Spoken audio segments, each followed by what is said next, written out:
Bon, eh bien écoutez, bonjour à tous, bienvenue aujourd'hui pour cette nouvelle vidéo. Ce n'était absolument pas prévu, je ne m'attendais pas à ce que le chapitre sorte aujourd'hui.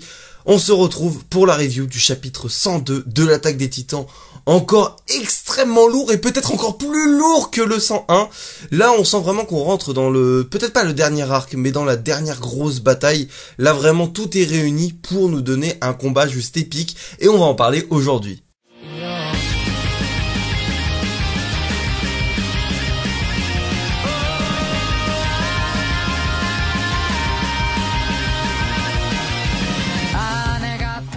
Dans ce chapitre 102, on le commence tout simplement avec une vue de Magat qui est justement enfermé dans un bâtiment pour se mettre pour se protéger de l'attaque du bataillon d'exploration qui se trouve à l'extérieur. Il est en train de faire un petit peu le bilan de la situation, faire en sorte que tous les aliens, enfin plutôt tous les ennemis ne puissent s'enfuir justement de la zone dans laquelle ils sont en train de se trouver. On sait également qu'il y a des problèmes au niveau des renforts étant donné que toutes les troupes, que ce soit maritimes ou encore les troupes ferroviaires, enfin a priori on voit des renforts dans les trains, il semblerait qu'ils soient ralentis justement parce qu'ils ont été envoyés en expédition par-ci par-là. J'ai pas très bien compris cette partie-là parce que je l'ai lu très vite, je vous fais la vidéo à chaud après. Donc justement, avant d'aller plus loin, ne vous fiez pas à ce que je vais dire à 100%. Il faudra attendre la vraie traduction en FR et comme ça vous comprendrez un petit peu plus. Je vous donne ce que moi j'ai compris, mon point de vue, et après peut-être que ce sera complètement différent. Enfin je le souhaite pas évidemment. Donc voilà, Magat fait un petit peu ce bilan-là et à ce moment-là, en fait, un membre du bataillon d'exploration, a priori c'est Jean qui passe par là, va lancer une sorte de bombe. Alors c'est un nouvel équipement qu'on n'avait jamais vu jusqu'ici, enfin il me semble, peut-être qu'on l'avait vu avec Kenny et tout ça, vu qu'étant donné que vous l'aviez suggéré dans les commentaires, et c'est vrai que ça y ressemblait fortement, mais bon, comme ça fait trop longtemps je ne me souvenais plus, mais effectivement le nouvel équipement du bataillon d'exploration semble être celui que possédait Kenny et toute la troupe qui l'accompagnait, ceux qui étaient chargés de défendre le roi Fritz lors de l'attaque du bataillon d'exploration, et justement Eren qui allait se faire bouffer par Historia. Bref, je pense que vous en souvenez mieux que moi, et donc on sait que voilà, a priori c'est leur nouvel équipement qui est bien plus efficace que l'ancien et qui est surtout plus adapté pour affronter des humains. Ensuite, confirmation, on sait que c'était Jean, voilà, que l'on avait vu dans la dernière case, enfin dans une des cases du dernier chapitre, mais également celui qui a dû lancer l'explosif dans l'appartement où se trouvait Magat et ses officiers avec lui. Donc on comprend que c'est Jean, et il va aller justement réprimander un autre membre du bataillon d'exploration, enfin du moins des alliés insulaires. On sait pas si c'est que du bataillon d'exploration, mais a priori il semblerait que si.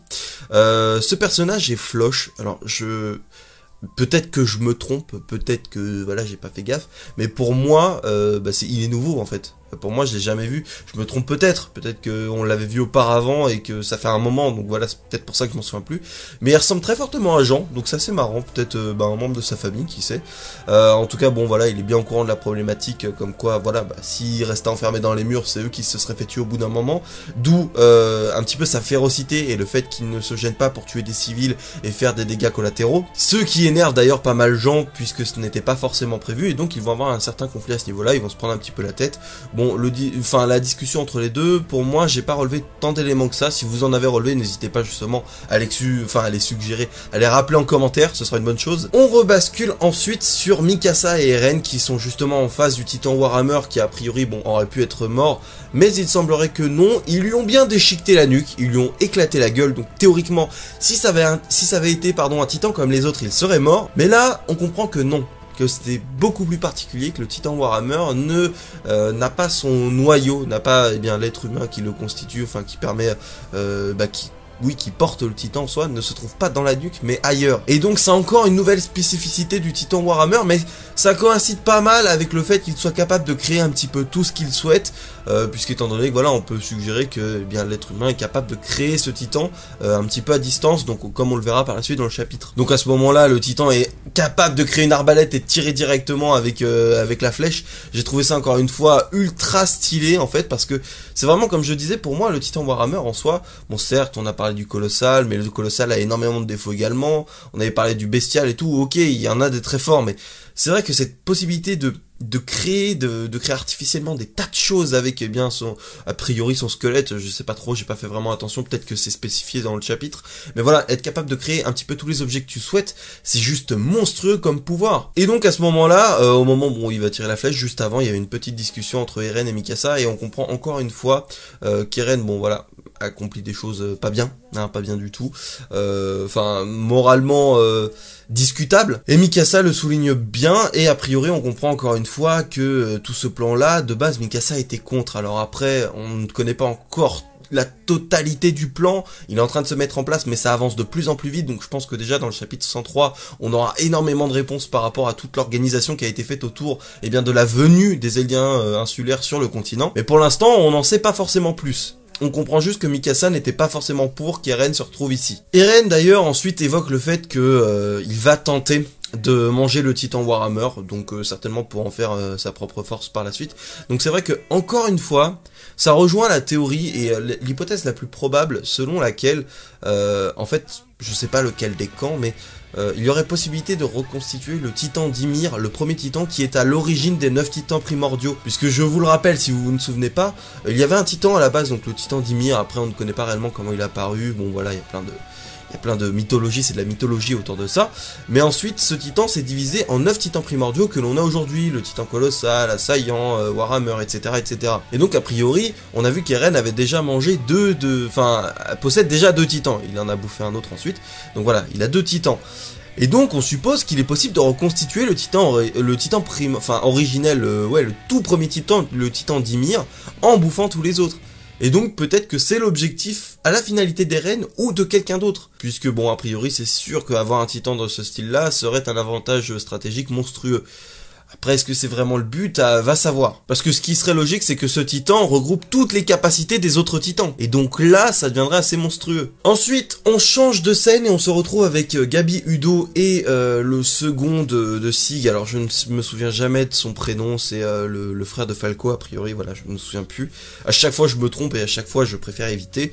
Bref, on se souvient la dernière fois qu'au moment de l'attaque des reines, la foule s'est barrée à une vitesse pas possible, hein, forcément avec la panique, a écrasé Udo, et Udo est dans un très sale état, et donc il décide de l'emmener a priori dans une infirmerie, enfin du moins là où... ouais, dans un camp de soins en réalité. Sauf que forcément, il y a déjà beaucoup trop de monde, et puis bon, comme vous êtes des guerriers, allez pas nous faire chier, vous vous attendiez à ce que ça se passe comme ça. Donc nous emmerdez pas, on va soigner les civils. Donc Udo est défiguré, il l'emmène un petit peu à l'écart, mais c'est tout, ils peuvent pas le soigner a priori. Et ce qui se passe, c'est que forcément Gabi pète un petit peu un câble et décide d'aller directement sur le champ de bataille. Et je pense que ça aura son importance par la suite, même si bon, dans ce chapitre, on va la revoir juste après, mais je pense que ça aura son importance. Donc toujours avec Gabi justement, elle va donc tenter de se rendre sur le champ de bataille et elle va croiser les renforts des Mars, des soldats Mars qui sont en train de se diriger vers le champ de bataille. Ce qui se passe, c'est que forcément un de ses supérieurs qui la reconnaît lui suggère de ne pas du tout y aller, enfin que c'est une très mauvaise idée, faut pas y aller.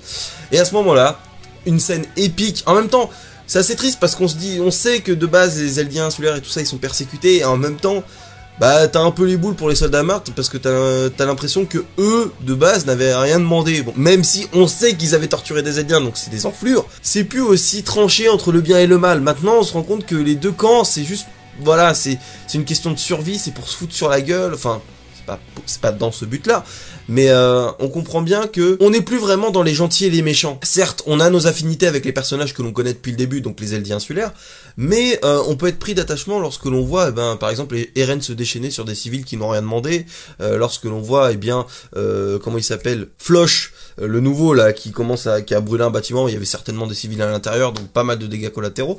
Voilà, on peut être un petit peu pris de compassion pour ces habitants du continent qui n'avaient a priori rien demandé, qui n'avaient pas forcément participé à la torture en soi, même s'ils se sont mal comportés avec les Eldiens, mais tout de même ils ne méritaient pas la mort. Et donc c'est ça que j'aime bien, c'est vraiment cette subtilité. Dorénavant on comprend vraiment que on va plus être dans ce schéma linéaire, on ne va plus savoir qui sont réellement les gentils, les méchants, il n'y a plus vraiment tout ça. Et ensuite donc les Eldiens, enfin le bataillon d'exploration passe au-dessus de ces convois et largue les bombes similaires à ce que Jean avait largué dans le bâtiment avec Magath.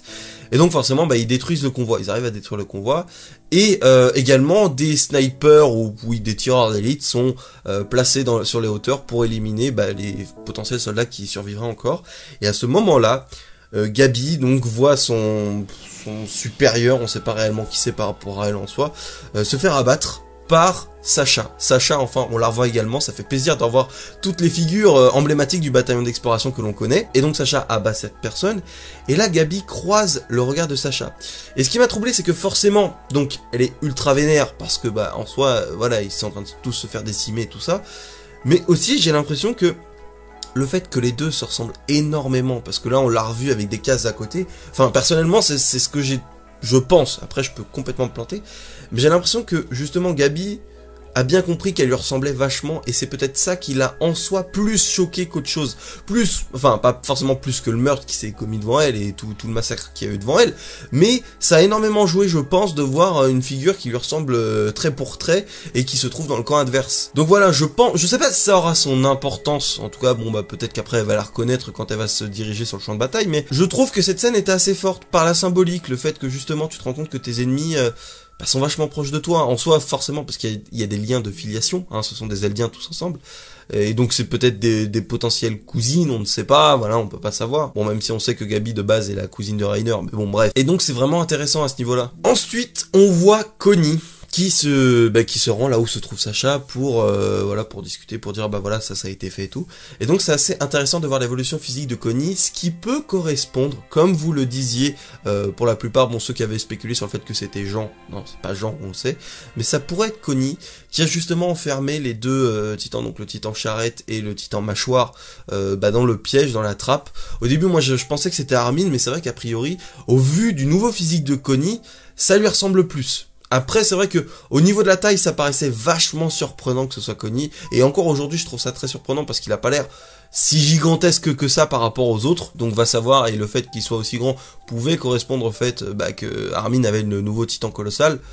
Bon, voilà, on sait pas trop. Après, on sait que la garde rapprochée des Tybur avait des soldats très très grands. Est-ce que ce serait pas un de ces soldats, ou peut-être un infiltré parmi ces soldats, qui serait intervenu? Après, un infiltré, qui ça pourrait être, encore une fois, moi je vois que Armin, ou Connie, encore une fois, qu'on vient de dire, mais c'est vrai qu'il est... Bon, voilà, je sais pas trop. Mais c'est vrai que, on en a pas assez parlé, mais c'est vrai que le détail avait été relevé dans un des chapitres, comme quoi, eh bien, ils étaient vachement grands, ces soldats, tout de même. Et donc, ça pourrait correspondre à la taille gigantesque du soldat qui a enfermé Pique et Galliard, je sais plus son nom, ça doit pas être Galliard, bref, peu importe. Donc, toujours avec cette scène, ce que j'ai trouvé intéressant, c'est le fait que justement, ils sont en train d'évoquer une partie de leur plan en rappelant qu'il fallait allumer bah, des lampes.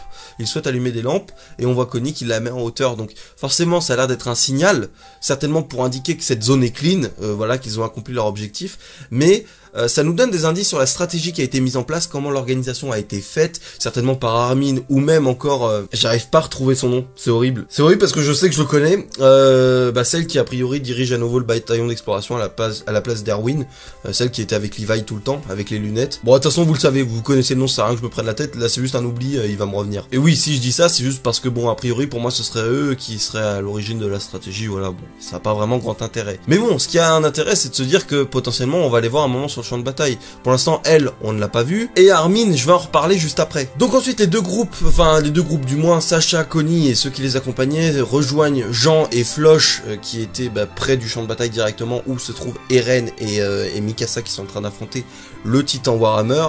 Il y a une certaine discussion qui se passe entre eux, justement, bah, qui parlent un petit peu de leur inquiétude, justement, est-ce que le plan a été bien organisé, est-ce qu'il se déroule comme prévu, donc a priori ils ne le savent pas encore, et le combat se poursuit, avec Mikasa qui se bat justement contre le titan Warhammer. Donc Mikasa, on se rend compte, voilà, encore une fois, une Ackerman qui est carrément au-dessus, parce qu'elle arrive à affronter un titan aussi puissant en 1 contre 1, alors qu'elle a juste un petit équipement tridimensionnel, bon, bien spécifique, bien adapté aussi pour tuer des titans, mais quand même, c'est vachement impressionnant. Et ensuite, Eren, justement, alors, discours assez fort, c'est la manière dont il fait mention de son inquiétude, de son sentiment d'inquiétude, qu'il a très peu ressenti jusqu'ici et qu'il a ressenti lorsqu'il a vu l'apparition du titan Warhammer en l'occurrence. Et c'est là qu'il se remémore le fait que le titan Warhammer, étrangement, n'est pas apparu via la nuque, mais par les pieds directement. Et c'est là qu'il s'est rendu compte que le véritable corps du titan ne devait pas être dans sa nuque, mais à l'endroit où se trouvaient les pieds de ce titan. Et c'est là qu'il voit une sorte de cordon qui relie le titan à une fissure dans le sol, et il arrive à retrouver le véritable corps de la sœur de Willy Tabor. Enfin oui, je dis la sœur, est-ce que c'était bien sa sœur? J'ai oublié, c'était dans le dernier chapitre, mais il me semble que oui, c'était sa sœur. Et donc il arrive à choper le corps, et il décide, eh bien, il coupe déjà le lien, comme ça le titan tombe, et il décide de la bouffer. Sauf que, intervention, retournement de situation évidemment, déjà scène épique, on voit Levi au-dessus qui surplombe justement le champ de bataille, et on sait que forcément il va intervenir à un moment ou à un autre, donc déjà c'est épique de revoir Levi, c'était trop stylé. Déjà revoir toutes les figures du bataillon d'exploration, je le dis pas assez, mais c'était tellement classe de les voir déjà avoir grandi comme ça, mais de les voir aussi puissants en fait, de les voir aussi adroits et capables de diriger réellement des groupes, parce qu'on se rend compte que c'est vraiment eux, ceux qui ont pris la relève des anciens que l'on avait, par exemple le groupe de Levi, bah voilà, ils ont été remplacés par Jean, Sacha, Connie, ça se sent, on le voit. Et je trouve ça vachement impressionnant. Enfin, moi je kiffe, voilà. C'est mon instinct de fanboy, qu'est-ce que vous voulez. Et donc Levi se tient au-dessus, et c'est là que l'on voit donc le titan mâchoire Galliard, a priori, bon, qui a pu revenir, vu qu'on sait qu'ils ont eu le temps de se libérer grâce à la patrouille des patrouilles blindées, il me semble, bref, j'ai oublié leur nom. Et là, Galliard saute sur Eren au moment où il allait dévorer le titan Warhammer, enfin la fille qui détient le titan Warhammer, et il tente de manger Eren pour obtenir le titan originel. Et là, c'est vraiment, on sent le conflit qui est en train de se produire pour l'obtention de chacun des titans des uns et des autres. On sent que chacun d'entre eux, bah forcément, Galliard tente de récupérer le titan originel parce que c'est le but de base, ça fait tellement longtemps que les Mars attendent ça, et puis Eren qui tente d'avoir le titan Warhammer, parce que bon, a priori, voilà, ses pouvoirs sont assez impressionnants. Est-ce que si Eren bouffe le titan Warhammer, il aura exactement les mêmes pouvoirs? Ce serait intéressant de voir ça, mais bon, je pense pas qu'il aura la possibilité de le faire. Why not? Ce serait intéressant également. Et ensuite, bon, voilà, Galliard lui saute dessus, mais forcément, Levi était au-dessus, on le savait.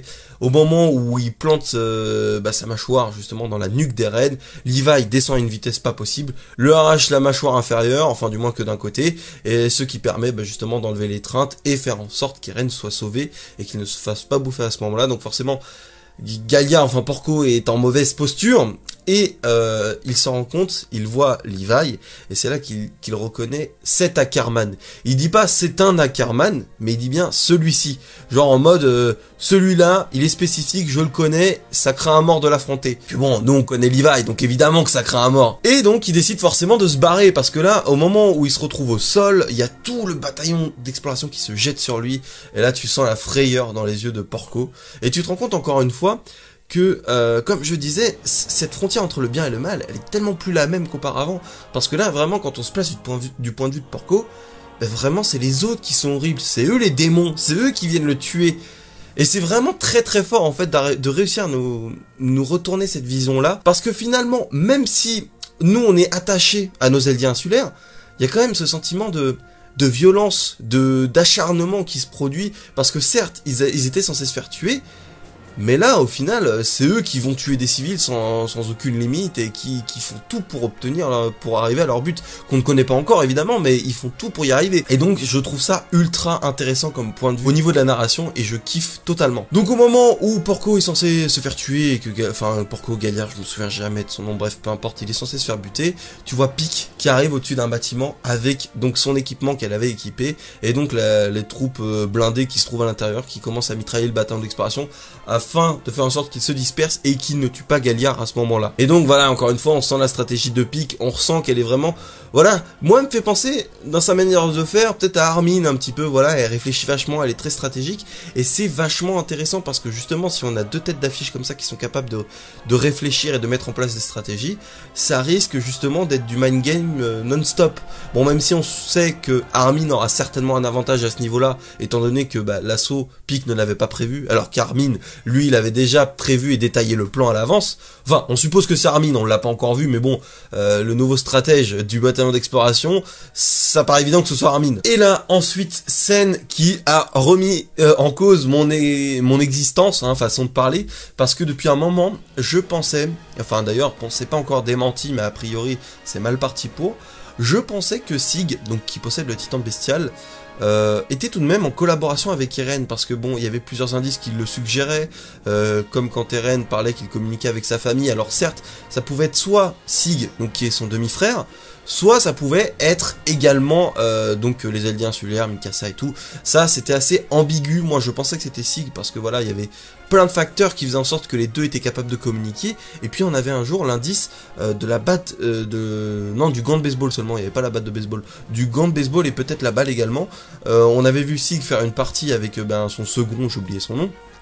Et Eren, quelques cases plus tard, avait le gant à côté de lui. Donc, a priori, on aurait pu penser à une certaine discussion. Peut-être que c'était pour nous induire en erreur. Peut-être que ce n'était pas un indice. Mais c'est vrai que ça m'avait un petit peu titillé. Et surtout, le fait que Sig semblait pas complètement dévoué au Mar comme on le pensait. Par exemple, quand il y avait eu la réunion et qu'ils étaient sous écoute avec les autres titans, tout de suite, il leur a fait comprendre en sous-entendu: faites gaffe, vous êtes sur écoute, ne dites pas de conneries, sinon ça va se retourner contre vous. Donc on sentait que il n'était pas complètement soumis, comme je le disais. Et donc c'est là que ça m'avait mis la puce à l'oreille. Et puis au final, a priori, c'est peut-être pas du tout le cas. Peut-être qu'il y a réellement une discussion entre Eren et Sig. Peut-être qu'elle a eu lieu. Mais peut-être qu'elle ne s'est pas bien déroulée. Peut-être qu'il y a tout de même eu un conflit entre les deux. Je ne sais pas. Et je suis vraiment dans le vague à ce niveau-là. D'ailleurs, donnez-moi votre avis. A priori, on ne peut pas encore dire à 100% que Sig est du côté adverse, parce que peut-être que dans le prochain chapitre, ça va nous surprendre, il y aura peut-être un retournement de situation, ou quelque chose comme ça, ou peut-être l'évocation d'une discussion entre Eren et Sig, puisque bon, les deux se seront vus, enfin, puisque les deux se sont vus, je veux dire, dans leurs titans respectifs. Là, bon, Eren est en train de se faire marave par le titan Warhammer, parce que il a fait un peu le con, le bouffer vite, il a attendu, donc l'autre a eu le temps de se régénérer et le défoncer. Mais je veux dire, entre les deux, on a bien vu que leurs regards s'étaient croisés, donc a priori, peut-être qu'ils vont évoquer une certaine discussion, ou autre chose. Et donc, pour l'instant, je m'enlève pas complètement de la tête le fait que les deux sont peut-être en collaboration, et peut-être que c'est Eren Kruger qui serait à l'origine de tout ça, d'où le fait qu'Eren ait encore porté ce nom en venant sur l'île pour que Sig puisse comprendre peut-être le message. Pour ceux qui ne se rappellent pas, Eren Kruger c'était celui qui possédait le titan d'Eren avant Grisha. Donc voilà, c'est celui qui avait emmené Grisha sur l'île, c'était la chouette en fait. Donc il avait emmené Grisha sur l'île, il lui avait donné ensuite le titan, qui a été donné ensuite à Eren. Et comme on sait que les souvenirs peuvent être transmis de l'un à l'autre, a priori Eren peut connaître le vécu d'Eren Kruger, et Eren Kruger étant dans l'armée des Mars, avait la possibilité de faire en sorte que Sig, lorsqu'il était enfant, dénonce ses parents pour que Grisha soit envoyé sur l'île. Parce qu'on sait que c'est Sig, lorsqu'il était petit, qui a dénoncé ses parents, comme quoi ils étaient en train de comploter, comme quoi ils étaient de la résistance. Voilà, pour moi tout peut s'agencer, j'en ai bien plus parlé dans les reviews de scan précédents, donc je vais pas m'étaler là-dessus. Mais donc, ça paraît encore cohérent, mais c'est très remis en cause, et il y a de fortes chances que ce soit pas du tout ce que je pensais, et donc c'est vachement intéressant de voir ça, et de voir le futur conflit qui va éclater, étant donné que maintenant, on sait qu'il va y avoir un conflit de dingue entre tous les titans de chaque côté, et également le bataillon d'exploration, puisque là, voilà, titan bestial d'un côté, Pique, Galliard, et le titan Warhammer également qui est de leur côté. Mais ce qui se fait intéressant d'ailleurs dans les dernières cases que j'ai kiffé en fait, c'est le contraste qu'il y a entre les deux camps et les mots qui sont utilisés. Dans un camp, donc le camp des Mars, Sig emploie les termes ne les laissez pas s'échapper, exterminez-les. Et de l'autre, t'as Levi, enfin a priori c'est Levi qui le dit, qui dit ne mourrez pas, survivez. En gros, c'est en mode d'un côté ils sont persuadés de les exterminer, et de l'autre, ils sont juste là dans le but de survivre parce qu'ils savent qu'ils sont dans la merde. Et tu vois donc, à partir de ces mots-là, un petit peu la différence monumentale de puissance, de force entre les deux. A priori, on sait jamais, parce que Levi nous a énormément surpris, mais c'est vrai que on sait quand même que le bestial les a pas mal mis dans la merde auparavant, donc c'est vrai que c'est assez puissant. D'ailleurs, j'ai oublié un truc, je reviens dessus, le fait que Gabi est en train de courir et se diriger sur le champ de bataille pour exterminer Eren. Ça peut paraître bête, mais je pense que ça aura son importance réellement, d'avoir autant mis l'accent sur le fait que Gabi est en train de se diriger sur le champ de bataille. Je pense qu'elle va jouer un rôle crucial, ou peut-être que juste une petite intervention toute bête va faire en sorte qu'elle puisse sauver les autres. Enfin, sauver, tuer, bref, peu importe, il n'y a pas vraiment de truc, mais je pense qu'elle peut avoir elle peut réaliser une action clé, même si on ne l'attend pas forcément. Alors là, on a fini donc ce chapitre, après ces mots, les mots de Levi, et ce que j'ai trouvé intéressant sur la fin de chapitre, évidemment, c'est que l'on voit le fait que quasiment tous les titans sont réunis en un même lieu, et qui vont s'affronter justement. Donc voilà, titan originel, titan assaillant, titan Warhammer, titan bestial, charrette et mâchoire. Et il nous en manque quelques-uns. Il nous manque encore le cuirassé, le colossal et le féminin. On sait que le cuirassé est pas loin. Et Reynor ne peut pas être mort. C'est pas possible. Je pense pas qu'il est mort. Pour moi, c'est inconcevable. Je crois que vous m'aviez posé la question dans les commentaires du dernier chapitre, mais pour moi, c'est inconcevable qu'il soit mort. C'est juste que peut-être il est tombé dans les pommes ou quoi que ce soit au moment de l'effondrement, mais ce serait trop bizarre. Il peut pas mourir comme ça en mode en scred, personne ne le sait et tout. Non, c'est impossible. D'ailleurs, Falco non plus, ça m'étonnerait. Après, on sait jamais. Peut-être que le fait que, imaginons que Falco soit mort, là, à ce moment-là, ça peut peut-être entraîner la rage de Gabi comme pas possible. Et imaginons que Reynor soit réellement mort.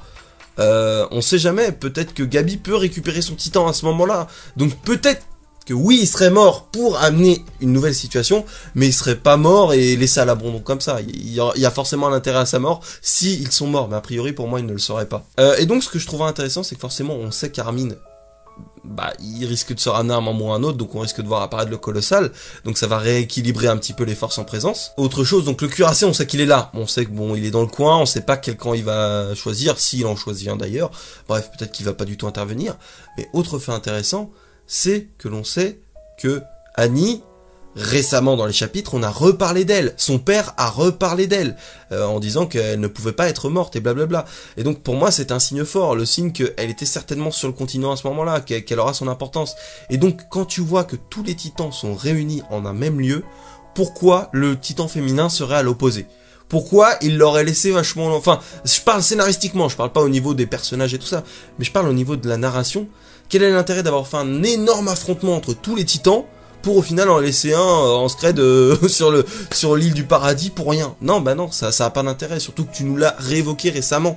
Donc soit tu nous prépares, Isayama nous prépare un truc encore plus gros avec ce titan, c'est pour ça qu'il le garde en réserve, soit il est déjà sur le continent et on s'attend à une bataille monumentale, titanesque, c'est le cas de le dire, entre l'ensemble des 9 titans, enfin les 9, bon on sait qu'Aren en a 2, donc ça réduit un petit peu le nombre, mais on s'attend à une bataille de fou entre tous ces titans, à moins, comme je... Oui, après, bon, peut-être qu'il peut y avoir des trucs de stratégie, certains qui retournent leur veste et d'autres non, bon, voilà, ça on verra, mais en tout cas, je m'attends à un combat de fou, mais surtout à l'arrivée d'Armin et certainement d'Annie. Moi, c'est ce que j'attends, et je pense que c'est fort probable, étant donné que on rentre réellement dans l'affrontement le plus gros. Je sais plus si Isayama en avait parlé dans ses interviews, comme quoi, certainement, on rentrait dans la plus grosse bataille, mais là, voilà, Shingan Shina, ça va passer pour du caca à côté, je pense, parce que déjà, c'est totalement épique ce qui se passe à l'heure actuelle, je pense que ça va continuer sur cette lancée, et je veux voir l'ensemble des titans réunis. Voilà, et bien écoutez, c'est à peu près tout ce que j'avais à dire sur ce chapitre, je n'ai pas plus de théories, je ne vais pas chercher plus loin. Si j'ai des théories un jour, eh bien, je pense que je referai des vidéos théories à part, étant donné que les faire à chaque fois dans les reviews, ça fait des reviews bien trop longues, déjà celle-ci est vachement longue.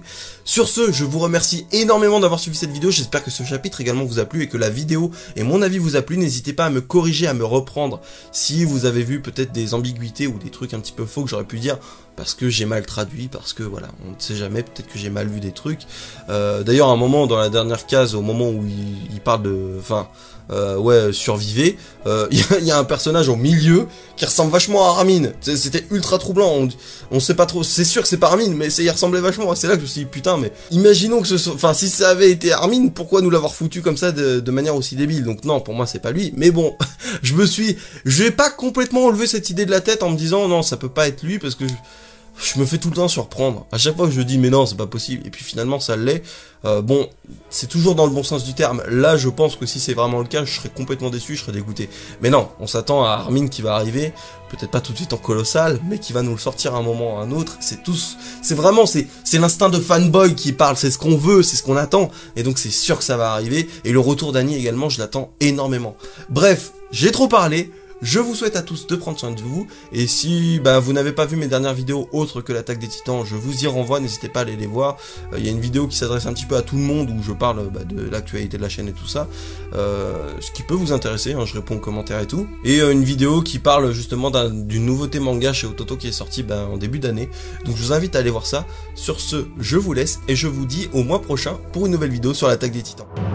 Prière de ne pas déranger, le maître de cérémonie voudrait poser quelques vérités sur papier. Le monde va mal, mais ce n'est pas dû à la crise, mais bien au mal présent dans la tête des gens.